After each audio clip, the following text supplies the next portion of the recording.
Baik, Assalamualaikum warahmatullahi wabarakatuh. Salam dan damai sejahtera untuk kita semua. Bertemu lagi di YouTube media kami Pak Khor Jakarta MKJ dalam konten edukasi 5 menit. Edukasi 5 menit sebelumnya kita sudah berbicara tentang upah. Kali ini kita akan berbicara tentang waktu kerja.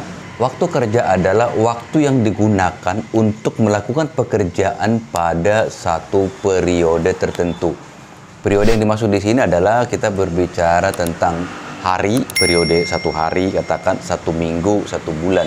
Kalau kita bicara waktu kerja ini diatur di mana? Diaturnya adalah di Peraturan Pemerintah Nomor 35 Tahun 2021 yang menjadi turunan dari Undang-Undang Cipta Kerja Nomor 11 Tahun 2020. Dalam PP 35 jelas sudah diatur bahwa jam kerja per hari adalah 7 jam untuk 6 hari kerja, 8 jam untuk 5 hari kerja. Artinya dalam satu minggu buruh punya kewajiban bekerja, atau hak normatif kita sebagai buruh bekerja di dalam sebuah perusahaan adalah 40 jam dalam satu minggu. Kita juga punya hak untuk istirahat dalam pekerjaan yang diatur dalam pasal 22 PP 35 tahun 2021. Bahwa setiap buruh dalam satu minggu mempunyai hak untuk libur atau istirahat. Kalau kita bicara 52 artinya kan 8 jam hari kerja, 1 jamnya istirahat. Kita absen kan 9 jam. Lalu kalau kita bicara 61, 6 hari kerja, 1 hari libur, berarti kan 7 jam bekerjanya, 1 jam istirahat, atau 8 jam kita lah. Kalau absennya kan kita kan 8 jam, karena memang kita juga diatur dalam masa kerja kita 1 hari, kita punya hak untuk istirahat 1 hari, 1 jam kan itu. Inilah yang menjadi ketentuan dalam kita melaksanakan pekerjaan kita di dalam perusahaan.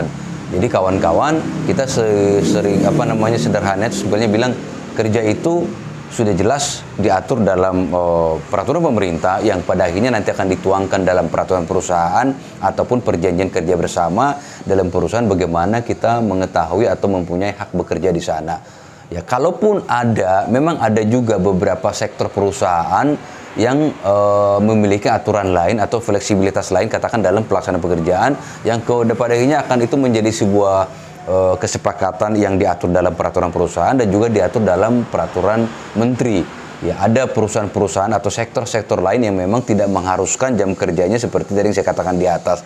Tetapi itu adalah kekhususan bagi sektor-sektor tertentu yang nanti diatur dalam peraturan menteri. Kita akan bahas ke depannya seperti apa. Ya, artinya adalah yang saya mau katakan kepada kawan-kawan adalah sebelum melakukan perjanjian kerja dengan perusahaan, maka satu hal yang kita harus tahu adalah jam kerja di perusahaan itu apakah sesuai undang-undang atau tidak. Tetapi juga saya mau katakan begini, kalau dalam sebuah perusahaan yang sudah kita jalani, ya, lalu ada kelebihan jam kerja, maka kita akan berbicara bahwa kelebihan jam kerja itu harus dihitung upah lembur.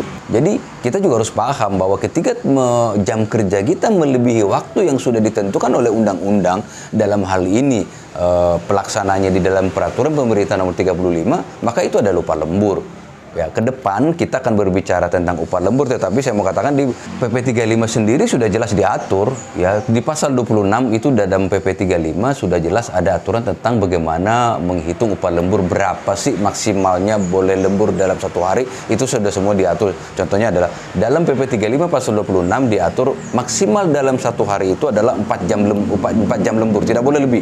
Kalau lebih berarti kita harus menuntut. Lalu kita juga harus tahu apa yang kita tuntut, berapa yang kita tuntut. Dalam konten berikutnya kita akan berbicara bagaimana cara menghitung upah lembur, supaya ketika kawan-kawan mengatakan kepada pengusaha, oh, jam kerja saya kan diatur oleh aturan kan hanya sekian jam. Lalu dengan membuktikan bahwa kita buktikan bahwa kawan-kawan melebihi jam itu, ya gugat, tuntut. Tetapi tentu kita harus tahu apa yang kita tuntut, berapa yang kita tuntut, apa dasarnya kita menuntut. Lembur adalah menjadi hak kita juga yang diatur undang-undang. Itu menjadi hak normatif juga. Ya, jadi bagaimana kita mengetahui sebuah aturan bahwa kita sebelum kita melakukan pekerjaan tentu kita harus tahu dulu hak dan kewajiban kita, karena jam kerja ini juga menjadi hak dasar sama seperti upah. Ya, hak normatif ini hak dasar yang sudah melekat memang yang diatur dalam undang-undang yang perlu kita ketahui. Lalu kalau kita tidak dapatkan atau ketika salah satu pihak dalam hal ini pengusaha lalai dalam penerapannya, maka kita punya hak untuk menggugat atau menuntut. Ya, bagaimana cara menuntutnya? Nanti kita akan berbicara di dalam konten edukasi 5 menit berikutnya, bagaimana cara menuntut hak lembur, ya, atau bagaimana cara menghitung hak lembur, apa sih jenis-jenis lembur, ya, karena lembur juga ada juga lembur dari jam kerja, itu beda lagi dengan ketika lembur ketika kita bicara pada saat hak kita untuk libur, tetapi atas dasar kebutuhan perusahaan kita diminta untuk bekerja. Ya, contoh di hari Minggu kita libur, tetapi atas dasar kebutuhan produksi, perusahaan atau manajemen minta kita untuk bekerja. Ini juga lembur, tapi bukan lembur dari kelebihan jam kerja, tapi adalah kelembur ketika memang hak libur kita dipergunakan untuk bekerja. Artinya ini nanti akan memiliki perhitungan lembur yang berbeda. Ya, itu kawan-kawan yang saya sampaikan dalam edukasi 5 menit ini, semoga bermanfaat. Wassalamualaikum warahmatullahi wabarakatuh. Salam dan damai sejahtera untuk kita semua. Om Swastiastu, Namo Buddhaya, salam kebajikan. Di mana sih diatur tentang THR? Pengusaha wajib memberikan THR keagamaan 1 bulan secara terus-menerus atau lebih.